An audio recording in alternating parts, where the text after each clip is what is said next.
Yo, yo, yo. What's going on, America? This is your boy. And you know my name is Prime Time. Giving it to you like you know I'm the only one that can do it. Now check me out now. It's been a minute since I've been here, so let me get right to business, okay? Now, took a peek at some stuff, got some stuff right here on this tablet. And local Uber driver arrested for stealing an iPhone. Ugh, nasty, right? Now what happens? Now, the female Uber driver was arrested because her passenger said she stole his phone. The driver says that's not what happened. Okay, so won't name the driver, won't name the passenger, but this driver has been driving for over 2.5 years, so a veteran out here. So pretty much you know the game, right? She basically enjoys the drive because the flexibility, and she's a single mom and a student, so she's out here just trying to get a little bit of money in between times, and the flexibility is great. But over the weekend there was a warrant out for arrest. The police said that the passenger claimed that she stole her iPhone. The driver said the passenger said he left his phone in her car, and she answered when he called from his friend's phone. That's what happened, basically, right? All right. It was him saying I needed to stop everything I was doing and bring him his phone immediately. I told him I could not bring this to the driver. I could not bring it because I had a passenger and the vehicle, and I would get to him first thing in the morning. So, and this is typical Uber stuff. Like when it comes to passengers, they typically want you to bring it that day or whatever. But in a situation like this, I typically do the same thing. I typically tell them, hey, listen, I mean, I'm driving right now and I'm trying to make money. I dropped you off on the east side of town. I'm on the west side of town. I'm not driving 40 minutes away. And I let them know that. I let them know stuff like that. I'm not driving 40 minutes away right now, man. I'll bring it to you. You know what I'm saying? And typically they might say something like, I got $40 for you or something to make it, to grease your palms a little bit. And I'll be like, okay, I'll be there. The last passenger I had that I actually got actually lost their phone, left their phone. It was an Uber ride. I took it to him the next day. And the way I took care of it, the way I handled this was a little bit different. But they left the phone in the car, and it rang. And I was like, what the heck? So I knew, right? That's all snaps. It's in the back. I grab it. I see it. And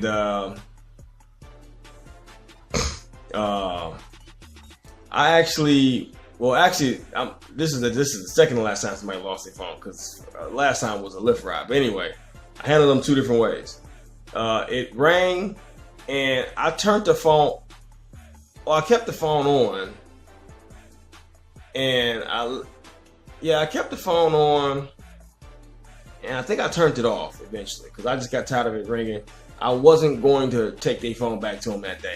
That was my last passenger, the last passenger that lost their phone. I was done. I was going home, and I did not feel like turning back. So I didn't want to hear, hey, can you turn? Nope. So I didn't do that. So the next day I called them. I told them, hey, I got your phone, or I sent them an email or whatever through Uber, letting Uber know that way I can get that $15, because you can get that. And when I got there, I took I set it up, coordinated the pickup, the drop off with the passenger. The passenger was happy. They gave me $40 cash money, and I still charged them $15. Gotta pay. Hey, you know what? Because that phone was worth so much money. That's why. It was an iPhone, but it wasn't even a new one. So to them, it's worth a lot of money because it's an iPhone and it's their phone. So yeah, maybe I'm a little bit extent, with the $15, but I got to get it all. I'm sorry. I got to get it all. Don't leave your phone in my car. Now, crazy, right? It's just crazy. Now, with the Lyft don't have that same little policy where they charge whatever. But I think I got $20 to take it back to them. And with that one, somebody called, I picked it up, and it was like the lady's husband. So I talked to him. I'm like, hey, listen, the only reason I got this phone is because this lady was my passenger. She left her phone. I picked it up because I know that you may know her, and I can't get in contact with her any other way because she lost her phone. That's the only way So I'm trying to get her phone back. And he was like, okay, he called her. They talked or whatever. So I eventually got linked up with him that day, and I took it back, blah, blah, blah. So basically, she's right now, she's going through some changes right now because she had to take the phone. The police got involved. She had to take the phone to the police station that day. Then the next day, following day, the police brought charges on this driver here. Now, the question is, what could she have done better, right? Well, Uber's terms of policy is that, number one, Uber nor the driver is responsible for items being left in the vehicle, okay? So according to Uber policy for lost items, if you leave something in the Uber, Uber can help you connect directly with the driver. If the driver picks up and confirms your item has been found, a mutual convenient time and place can be coordinated. However, the policy also goes on to say that passengers should be considerate of drivers' personal schedule, and neither Uber nor driver are responsible for left items on the trip. So just like I said, so passengers need to understand that, hey, listen, we got other things going on just like you. You know what I'm saying? We don't live like hermits. We got other things going on. So, hey, listen, check me out. I'm trying to go to the grocery store. You told me to come get your, bring your phone. Like, I know you need your phone, but I also need my groceries. And I didn't leave my phone. You left your phone. So you're going to have to wait until I get done. See, in this case, the guy don't seem like he was patient enough because it's an iPhone. He wanted his phone. It might even been a new one. So he was just like, I need that. You know what I'm saying? It's a $1,000 phone. I need your stats. I don't care. Now, it could be some other sauce going on here too. It could be the driver asked for it, because some drivers will be like, hey, so what's in it for me? And I think that's a horrible way to go about it. If you ask for money, I don't think you will get it. Because it kind of puts the person back like, damn, it's my phone. You asked me, you like, that's like blackmail. That's like a ransom. Like you holding their phone for ransom. Like you cannot do that. You know what I'm saying? You cannot hold their phone hostage like that. So don't do that. Like you putting yourself in a bad spot. So that's why I say that it's two sides to every story here. We don't know what the driver said really. And we don't know the passenger side of this either, because like the passenger is not the one that's really in here. This is just what the driver is saying. All we know is the driver's side, but we don't know exactly we don't know the driver. You know, how the driver really feels morally. Is this driver a liar? You know, is this driver making this story up?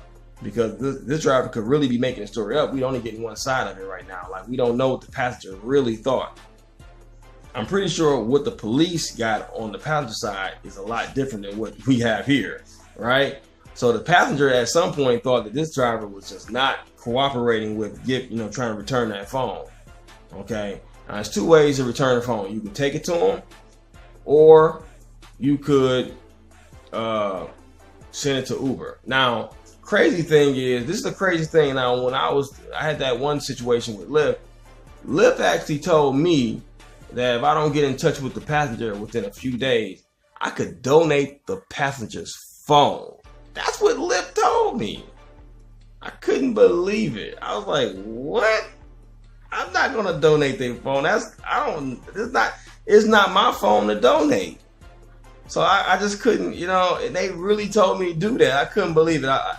But you gotta use common sense. Don't donate their phone. Like it's not yours. How you gonna send how you gonna do that? Can't do that, right? So anyway, this Uber driver has to go to court for grand larceny. Let me see all the charges they brought against her. Let's see. It's some other stuff that you can go and read about it, like the passenger went to the lady's home and all this. And I don't know how the passenger found that information out. The driver think because her license plates and all that are attached to her home and all that. I don't know how true that is, but that's one thing right there. I can't find where. It says grand. I know it's grand larceny because the phone is over $500. Yeah, so here it is. So there's a warrant felony for grand larceny. That's basically it. It's grand larceny. So that's a felony. You know what I'm saying? That's a pretty big deal right there. That will definitely get her deactivated from Uber. It will keep her from getting jobs pretty much everywhere. I mean, Jesus, grand larceny, like, I mean, that's a big time. That's like big time. That's not petty theft. That's big time theft. You know what I'm saying? So she got to fight. You know, she needs good lawyers, things like that. So, you know, just keep in mind, you know, as a driver, you put yourself at risk out here at all times.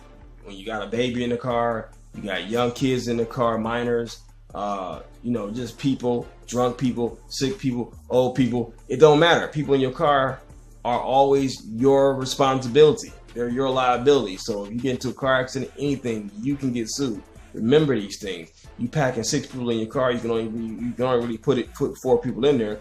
Remember that. So when you get into a car accident with those 6 people, guess what? Insurance won't cover you, and you can forget about anything else right there too. So, you know, don't do these things that can harm you. Don't put yourself in positions like that, number one. And try to be able to fight this. Now, she's been in the game for a long time, 2 years strong.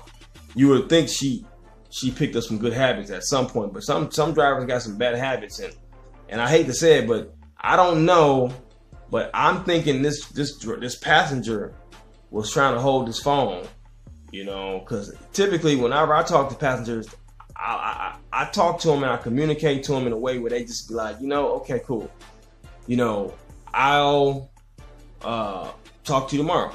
I mean, like the rule that Uber has. Do you know? I bet that no passenger actually knows that that's a rule. They don't know that.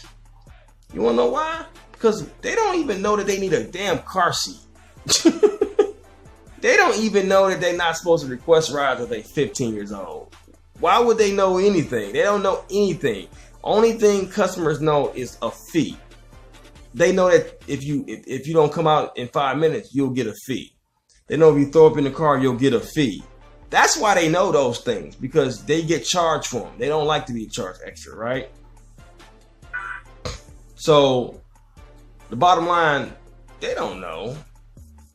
So, but they humanly know it, because they always be like, okay, yeah, man, just take your time, man. No big deal, man. I know you gotta work, and I just wanted to let you know that I left my phone. That way you can get it, and I know that you got it. You know what I'm saying? As long as I know you got it, I'm cool with it. You know what I'm saying? And that's that. Now this situation could go bad if a passenger call you and say, hey, listen, I need you to check your car because I think I left it in there. And you like, I checked it, it's not there. I mean, I didn't tell passengers that it's not in my car. I don't know where you left it at. And they could be like, oh, he's a liar. He stole my phone. You know what I'm saying?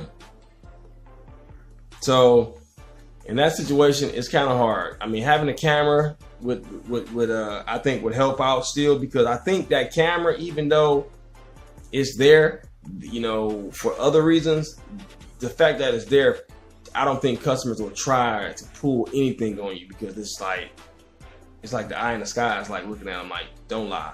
You know you're lying. Come on now, stop it. So just think about that, okay? And you know, what you guys think? I think that what I think is the driver actually tried to pull a fast one and was like, hey, listen, we'll send it for me type of deal. And the driver and the passenger was like, hold on, man, just bring my damn phone. You know what I'm saying? That's what I think. What you guys think? Comment, like, subscribe. Definitely send me some shout outs and some comments. I really want to know what you guys think about that. Okay? But in the meantime, in between time, I'm out this joker. My name is Prime, and that's been my time. And like I always say, boy, don't do the crime. Hey, in this case, don't do the crime if you don't want to do the time. You understand? Peace out.